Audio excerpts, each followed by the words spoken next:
આજે શ્રાવણ વદ ચોથ છે. આ ગુરુવાર છે. 8/8/2024 વર્ષ છે. કાલે આપણે આવેતનામૃતની થોડી છણાવટ ચર્ચા કરી હતી. એના ઉપર સત્સંગ થોડી વાર કર્યો હતો. આપણે પૂર્ણાનંદ સ્વામીની વાત અધૂરી રાખી હતી કે એના પ્રશ્ન પૂછનારા પૂર્ણાનંદ સ્વામી આ કેવો મહત્વનો પ્રશ્ન પૂછ્યો છે. છતાંય વિપરીત દેશકાળ આવ્યા અને આ સત્સંગમાંથી જવું પડ્યું, પણ નિશ્ચય ન ટળ્યો. એનો સંગ આવો ને આવો સત્સંગમાંથી નીકળી ગયા એનું કારણ બે પ્રસંગ બનેલા. એક તો મેં કીધું એ ધોળકામાં મંદિર થતું હતું અને મંદિરમાં હરિભક્તોની પ્રાર્થના કરી કે સ્વામી આ મંદિર છે ને 3 શિખરનું બનાવો. હવે ઘરે ગ્રસ્તના ઘરે જ હતું મંદિર, રેવાભાઈના ઘરે હતું. રેવાભાઈ બ્રાહ્મણ હતા. એને કીધું કે અહીં મંદિર પધરાવો, આ અમારું ઘર મંદિર કરી આપો. શ્રીજી મહારાજ કે સારું. એટલે સ્વામિનારાયણ ભગવાને રેવાભાઈના ઘરે રાધાકૃષ્ણ દેવની મૂર્તિ પધરાવી, ધર્મભક્તિ સિદ્ધેશ્વર મહાદેવ પધરાવી દીધા. એ વાત પૂરી થઈ ગઈ, પધરાયા. ઘર એની રીતે મંદિર થતું હતું તે સમયે સ્વામીએ કહ્યું કે હું જે મને અનુકૂળ પડે તે પ્રમાણે કરીશ. એટલે 1 શિખરનું નક્કી કર્યું. પછી મહારાજને પેલા ભક્તે ગઢપુર જઈને કહ્યું કે મહારાજ, આ દેશમાં સત્સંગ બહુ મોટો છે અને આપ જો દયા કરીને 3 શિખરનું મંદિર બનાવો તો સમાસ ઘણો થશે. મહારાજ કે એમાં શું વાંધો, કે આપણે કહી દઈએ પૂર્ણાનંદ સ્વામીને. અને ચિઠ્ઠી લખીને એની પાસે મોકલાવી. એમાં એમ થયું કે મને કીધું હોત તો એને શું કરાય, એના વચન માનીને શું જરૂર હતી એમ. હવે ગમે તેમ કીધું, પુરુષોત્તમ નારાયણને પુરુષોત્તમ જાણે છે. જુઓ, ભગવાનને ભગવાન જાણે છે, પણ છતાંય મન ચલિત થઈ જાય છે. ઘણીવાર કાળનો વેગ આવી જાય છે. કાળનો વેગ આવી જાય ત્યારે માણસને ખબર ના પડે કે શું કરું છું ને શું નથી કરતો. એ વાત બનેલી, એમાંથી અપમાનિત થયેલા અને મહારાજને તો આવાને ખુલ્લા પાડવાના જ હોય. એમાં એક ડોળી તળાવનો પ્રસંગ બન્યો. મહારાજ હજામત કર્યા પછી સભા કરીને બેઠા હતા. સભા બહુ મોટી થયેલી. પૂર્ણાનંદ સ્વામી ને નિર્વિકારાનંદ સ્વામી 2 સભામાં આવ્યા, પણ કંઈક કામ પ્રસંગે થોડા પાછળ રહી ગયા અથવા દૂરથી આવ્યા હશે. એટલે હવે મોટા સંતો એટલે કે આગળ કંઈક જગ્યા મળે તો બેસી એમ આમ તેમ ચક્રો મારતા હતા, પાછળ જોતા હતા. એટલે શ્રીજી મહારાજ કે સંતો, કોઈ માનની મૂર્તિ જોઈ છે? એટલે સંતો તો વિચારવા પડી જાય કે માનની મૂર્તિ હોય. મહારાજ કે આ જો પાછળ બેસે ને એ માનની મૂર્તિ છે. હવે એને સાંભળતા મહારાજે એવું કહ્યું કે આ 2 છે એ માનની મૂર્તિ છે. અને પૂર્ણાનંદ સ્વામીને લાગી આવ્યું કે હા, માનની મૂર્તિ, મોટા ગાયક, સામાન્ય નહીં, ભલભલાને ધ્રુજાવી નાખે એવી એની કલાકૃતિ, સંગીતના નિષ્ણાત, કાવ્યરત્નામાં પૂર્ણાનંદ સ્વામી નિષ્ણાત. બોલો, આવું થઈ ગયું. અને સ્વામિનારાયણ ભગવાન કોઈની સહનશીલતા રાખતા નહોતા. એને કોઈની પડી નથી કે ચાલ્યો જશે કે આવી જશે. એ તો પુરુષોત્તમ નારાયણ છે. જીવ પ્રાણી માત્રને સુખ્યો કરવો એ જ એનો ઉપાય છે. આ તો પછી પેલા મદારી જેવું છે. મદારી રસ્તા ઉપર જતો હતો નાટક ખેલ કરવા માટે. એમાં માથે સાપનો કંડિયો લીધો, ખંભા ઉપર માકડું મૂક્યું અને કેળમાં બોકડું રાખ્યું. એને તો હતું જ કે મારે પહેલી પાર લઈ જવા છે. નદી વહેતી હતી આગળ, નદી પહેલે પાર જવાનું. એટલે બરાબર સંકેલીને લઈ જાય તો જ આ 3 પહોંચે. મદારીને તો પહેલી પાર લઈ જવાની જ ઈચ્છા હતી, પણ થયું શું, જ્યારે નદીમાં ચાલો ઉપરથી પાણીના છાંટા પડવા લાગ્યા એટલે માકડું બેઠેલું ખંભા ઉપર અને સાપનો કંડિયો ઉપર. એટલે એને એમ છે, મારે બેઠો આ સાપ ઉપર કેવો શાંતિથી બેઠો, છાંય ઢાંકીને બેઠો છે અને મારા ઉપર પાણી પડે. એટલે અટકચારું વાંદરું એટલે સાપનો કંડિયાનું ઢાંકણું કર્યું પોતા ઉપર, છત્રી કરી. સાપ તો ખોલો થઈ ગયો ઉપર. હવે સાપ ખોલો થયો એટલે સાપ પડ્યો પાણીમાં. એટલે મદારી એને પકડવા ગયો તો માકડું પડ્યું પાણીમાં, એને પકડવા ગયો તો બોકડું ગયું. લઈ તો તણે જવાના હતા, પણ સ્વભાવ છોડે. તેમ શ્રીજી મહારાજ કહે છે, અને આ જગતમાં પ્રકૃતિ છોડવી એ જ કઠિન છે, બધું જ છૂટે. કહ્યું ને, ગૃષ્ટમ પુનરપી પુનઃ ચંદનમ ચારુગંધમ. ચંદનને જેમ જેમ ઘસીએ તેમ સુગંધ આવે. દગ્ધમ પુનરપી પુનઃ કાંચનમ કાંતવર્ણમ.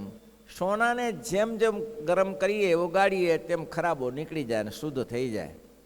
છિન્નમ પુનરપી પુનઃ સ્વાદુ ચૈવેક્ષુદંડમ. નાના નાના માદડિયા શેરડીના કરીને ચૂસીએ તો ઘણો સ્વાદ આવે આખું શેરડીનો સાંઠા કરતા. પણ મહારાજ કે ના, પ્રકૃતિ વિકૃતિ યાય તે ઉત્તમાનમ. ગમે તેવો મહાપુરુષ હોય તેની પ્રકૃતિ જતી નથી. પ્રકૃતિ જવા માટે શ્રીજી મહારાજે આ સંતોની પાછળા ઊભી કરી હતી.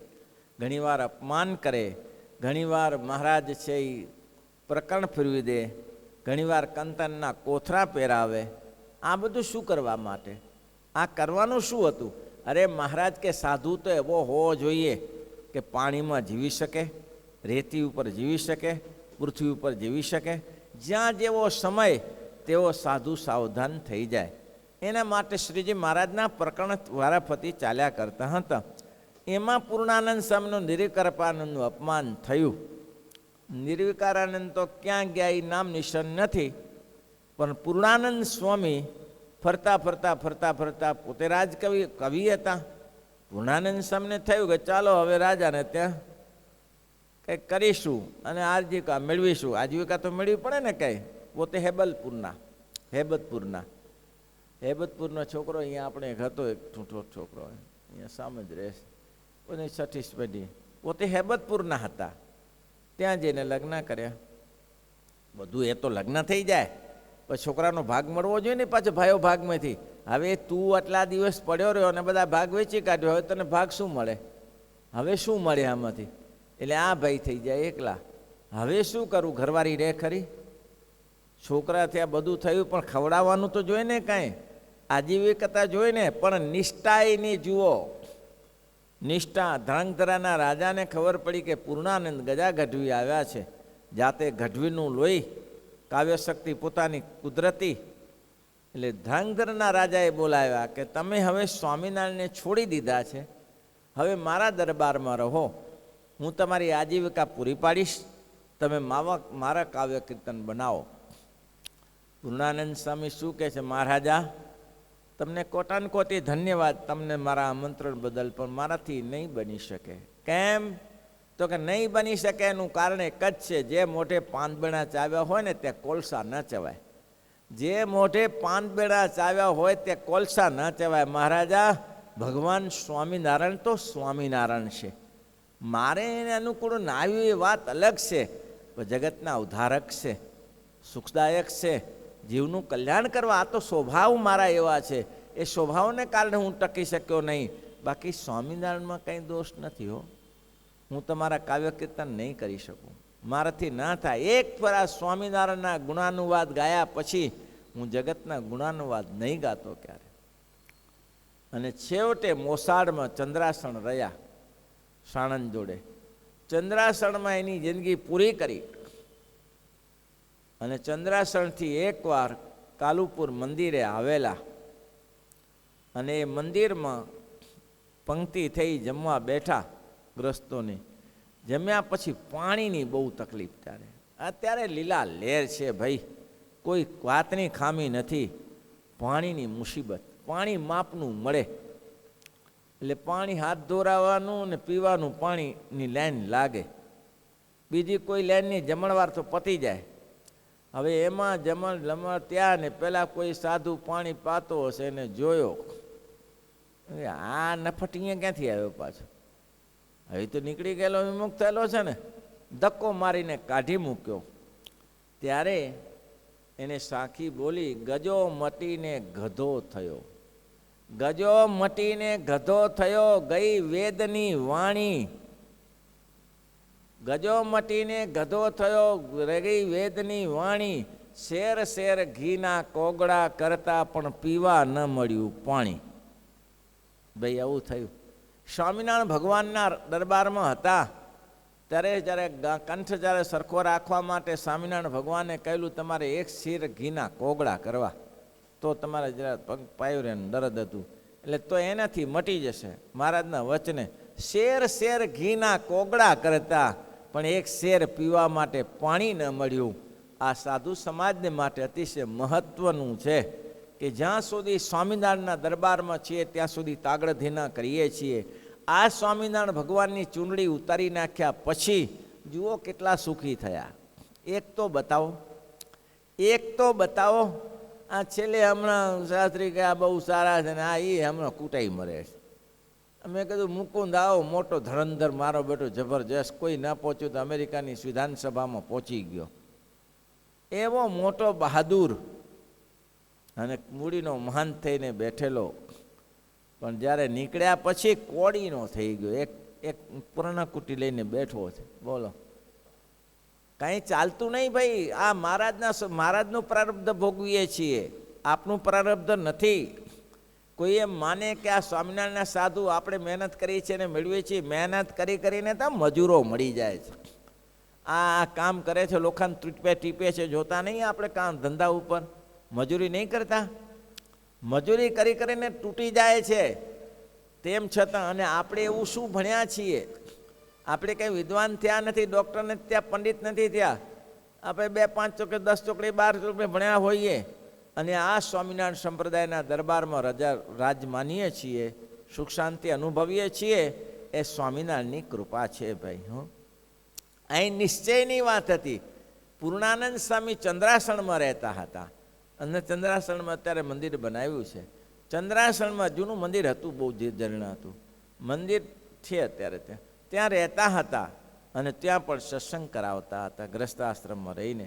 લોકો એને કહેતા કે તમે ગજા ગઢવી? તો કે હા, તમે તો જોગ લીધા પછી ભોગલની ઈચ્છા કરી, નારકી થાય તે નર ને નારી. આવું લખ્યું છે. ભોગ લીધા પછી જોગની ઈચ્છા કરે તે નરકમાં પડે છે. ત્યારે પૂર્ણાનંદ સ્વામી કહેતા કોના બાપની તાકાત છે નરકમાં નાખે? કોના બાપની તાકાત છે નરકમાં નાખે? આ પિંડુરિયા દરબારથી શ્રીજી મહારાજ સફેદ હાથી લઈને ના પેશે, મને લેવા ના આવે તો હું અક્ષરધામમાં પણ નહીં જાઉં. બળ કેવું જુઓ, નિશ્ચયનું બળ કેવું! આ સ્વામિનારાયણ ભગવાન પિંડુરિયા દરવાજેથી ના પેશે હાથી લઈને, અને સફેદ હાથી લઈને અહીંયા મારા ઘરે આવે અને મને હાથ પકડીને હાથી ઉપર બેસાડીને લઈ જાય તો જ મહારાજની સાથે અક્ષરધામમાં જાઉં, તે સિવાય અક્ષરધામમાં પણ નહીં જાઉં. આ બળ જુઓ. એટલા માટે ધ્રાંગધ્રાના રાજાને કહી શકે કે પાંદબડા ચાવ્યા હોય કોલસા ના ચાવાય. રાજાને ભૂખે મરું તો ભલે મરું, હેરાન થવું તો ભલે હેરાન થવું, પણ સૌ સ્વામિનારાયણનો એનો પ્રશ્ન છે. ઘણા પ્રશ્ન છે પૂર્ણાનંદ સ્વામીના. આવા સમર્થ સંતતા એટલે કે છે કે મહારાજ અહીં પ્રશ્ન પૂર્ણાનંદ સ્વામી એવો જ પૂછ્યો છે. પ્રશ્ન મસ્ત ન થવાય. કદાચને આ સત્સંગમાં રહીએ અને સત્સંગથી મંડળમાં રહીએ, મંડળથી બહાર જવાનું થાય, ઘણી એવો પ્રસંગ બની જાય. જો એવું કોઈ જરૂર નથી જણાતી, પણ છતાં સ્વામિનારાયણ ભગવાનનો નિશ્ચય રાખશો તો મહારાજ કે આ લોકને પરલોકમાં સદા સુખિયા થશો. પણ નિશ્ચય નહીં હોય, જોશે ભગવાનની ચૂંદડી ઉતાર્યા પછી સુખી થવું બહુ કઠિન છે, બહુ કઠિન છે. સુખી તો નથી થવાતું. ધામની કંઈ ધામ ચડી નથી જતું. કોઈ એમ કે અક્ષરધામ, તમે અહીંયા આ લોકમાં તો મહારાજની ચૂંદડી ઉતારે પછી સુખ્યા નહીં થવાતું, પણ અક્ષરધામની પ્રાપ્તિ તો તમારી નિષ્ઠા હોય તો મળે ને મળે. પણ અહીં તો મેં જોયા કોઈ સુખ્યા થયા નથી. પ્રેમજીવન સ્વામી કચ્છમાં કૂવો ખોદવો હોય તો એમ કે ભાઈ પાણી થતું નથી, તો પ્રેમજીવન સ્વામીને બોલાવો, વિધિ કરી આપે. અને પ્રેમજીવન સ્વામી જ્યાં વિધિ કરી આપે તે પાણી થાય. આવો સત્વાદી માણસ પણ એ સરલીના મંદિરમાં કામ કરતાં મંદિર બનાવતા એક શાંત જોગી જોડે કોન્ટેક્ટ થઈ ગયો અને ઘર ભેગા થઈ ગયા. ઘર ભેગા તો થઈ ગયા, આજીવિકા તો જોઈએ ને કંઈ. હવે આ પત્ની લાયા તો આજીવિકા ક્યાંથી ઊભી કરી? ભાઈ દુબઈ ગયા. દુબઈમાં કંઈ કામ કરતાં ગરમી ચડી. ત્યાં તો ગરમી વધારે ને, અત્યારે તો બધા સાધનો થઈ ગયા. ગરમી ચડીને મરી ગયા. ત્યાં લાશે અહીંયા ના પહોંચી. બોલો, નહીં તો આવા સમર્થ પુરુષ અમે સેવા કરવા જતા હતા. હું શરૂઆતમાં એને મળેલો પ્રેમજીવન સ્વામીને, પણ શું શું કામ થયું કયો? આ ભગવાન મહારાજ કે ભગવાન ઉતાર્યા પછી કોઈની તાકાત કામ કરતી નથી. આપણે જે બંદૂકોના ગોળા બંદૂકોને ફોડીએ છીએ એ ભરેલી બંદૂકો સ્વામિનારાયણ ભગવાન છે. બાકી આપણે તો ખાલી ધડાકા કરીશું તો કંઈ વરસે નહીં. એટલે પૂર્ણાનંદ સ્વામીએ કહ્યું, પ્રશ્ન હવે સાંભળો પૂર્ણાનંદ સ્વામીનો. મહારાજ, આ 10 ઇન્દ્રિયો છે ને રજોગુણની છે. એ આખું પ્રકરણ વાંચો તો ખબર પડે વેતનામત આગળના. 10 ઇન્દ્રિયો છે એ રજોગુણની છે, અને અંતઃકરણ છે એ સત્વગુણના છે. અંતઃકરણમાં સત્વગુણ વર્તે છે એટલે અંતઃકરણમાં ધ્યાન થાય. બાકી ઇન્દ્રિયોનો વિશ્વાસ કરો તો ઇન્દ્રિયો ધ્યાન કરવા ના દે. પંચેખાન ઇન્દ્રિયાણી એવું લખ્યું છે. પંચેખાન ઇન્દ્રિયાણી સ્વાર્થી છે ઇન્દ્રિયો. આંખને સારું સારું જોવા જોઈએ, નાકને સારું સારું સૂંઘવા જોઈએ, જીવાને સારો સારો સ્વાદ જોઈએ, ચોથાને નવું નવું સ્પર્શ જોઈએ, કાનને નવું નવું સાંભળવા જોઈએ. આ ખતરનાક ઇન્દ્રિયો છે. અને પગે ચાલ્યા વગર નથી રહેતા. હાથને નવું નવું કંઈક કરવા જોઈએ. આવું છે બધું. અને આમાં બારીઓ શું ખુલ્લી રાખો છો, બંધ કરી નાખતા, મચ્છરો ચડી બેસે. એટલે આ ઇન્દ્રિયોનો સ્વભાવ છે. એટલે ઇન્દ્રિયોથી ધ્યાન ના થાય. ઇન્દ્રિયો દ્વારા ધ્યાન કરાય, પણ અંતઃકરણ શુદ્ધ હોય તો ધ્યાન થાય. એટલે પૂર્ણાનંદ સ્વામી કહે 10 ઇન્દ્રિયો રજોગુણની છે મહારાજ, અને અંતઃકરણ સત્વગુણનું છે. પણ છે તો માયામય બધું. છે તો માયાનું કારખાનું ને, માયાથી પડતો નથી ને. આ દેહમાં જ છે ને. દેહમાં જેટલું છે જીવ સિવાય બધું માયામય છે. તો મહારાજ આ તો માયામય છે. એવા જે માયિક ઇન્દ્રિયો અંતઃકરણે કરીને, અને ભગવાન તો અમાયિક છે. ભગવાન સ્વામિનારાયણ અમાયિક છે, બધાને ખબર હતી. ધારે તો અહીંયા દેખાય ને ધારે તો બારે દેખાય, ધારે તો 50 રૂપિયા બતાવે અને ધારે તો 500 ને 5000 રૂપિયા બતાવે. ભગવાન તો સ્વતંત્ર છે. જ્યારે કરિયાણામાં ગયા ત્યારે શું થયું? મારે નિશ્ચય કેમ કરાવે મહારાજ? ગાભા કાઢી નાખે એવો નિશ્ચય કરાવે. ફૂલડોલનો ઉત્સવ કર્યો, જન્માષ્ટમીનો ઉત્સવ કર્યો, ધામધૂમનો જન્માષ્ટમીનો ફૂલડોલનો ઉત્સવ હશે. ઉત્સવ કર્યો, ધામધૂમથી ઉત્સવ થયો. ઉત્સવ થયા પછી ખૂબ મહારાજ રાજી થયા, અને પોતાના વસ્ત્ર હતા. ઉત્સવને એક જાત નથી આવતું કયો ઉત્સવ કર્યો. મહારાજ રાજી થયા અને પોતાના વસ્ત્રના અલંકાર હતા જે રહીબાએ પહેરાવ્યા હતા, નીણબાએ પહેરાવ્યા હતા, બહુ અમૂલ્ય ભારે વસ્ત્ર પહેરાવ્યા હતા. એ ભારે વસ્ત્ર મહારાજને તો કંઈ પડી નથી.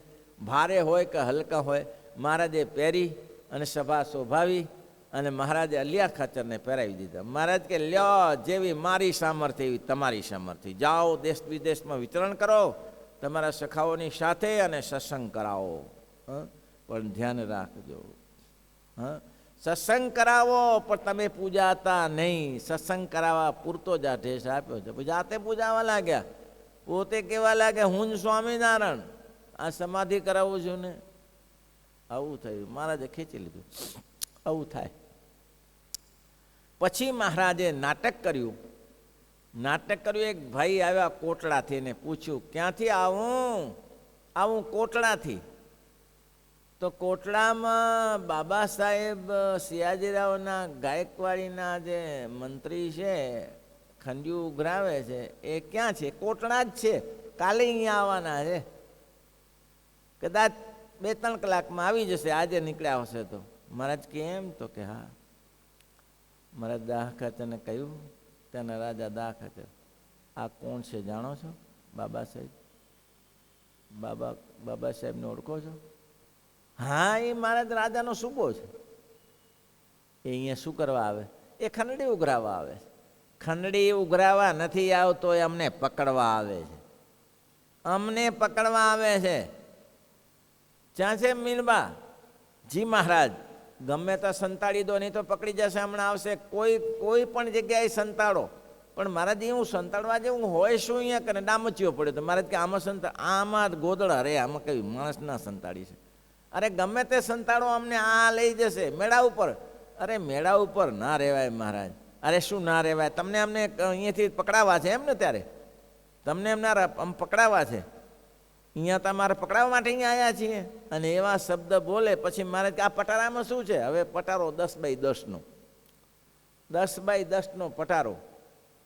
મારે પટારો ખાલી છે તો ખુલ્લો પટારો, બેસી જાય અંદર. અને પટારામાં બેસી ગયા. હવે 25-50 બહેનો આજુબાજુ ભજન કરે અને પટારામાં ધ્રુજે. અરે પટારામાં એ તો મહારાજ તો ધ્રુજે, આખો પટારો ધ્રુજે, પટારો ધ્રુજે આખો. બહેનો કે મીણબા કઈ ભૂલ તો નથી કરીને, આ તો આપણે એવા ડરતા નથી, એવા ડરે છે, આવા ડરે છે. જુઓ તો ખરા કેવો પટારો ધ્રુજે છે. મહારાજના એક એકમાં અનંત રહસ્ય હોય, કોણ જાણી શકે? ત્યારે મીણબાઈ એટલું જ કહ્યું, મૂર્ખી થયા સિવાય જે કરતી હોય કર્યા કરો ને. એ પુરુષોત્તમ નારાયણ ભગવાન છે, એમાં કાંઈ ફેર ના પડે. શું ફેર ના પડે? આવા તો ધ્રુજે છે અને ફેર ના પડે.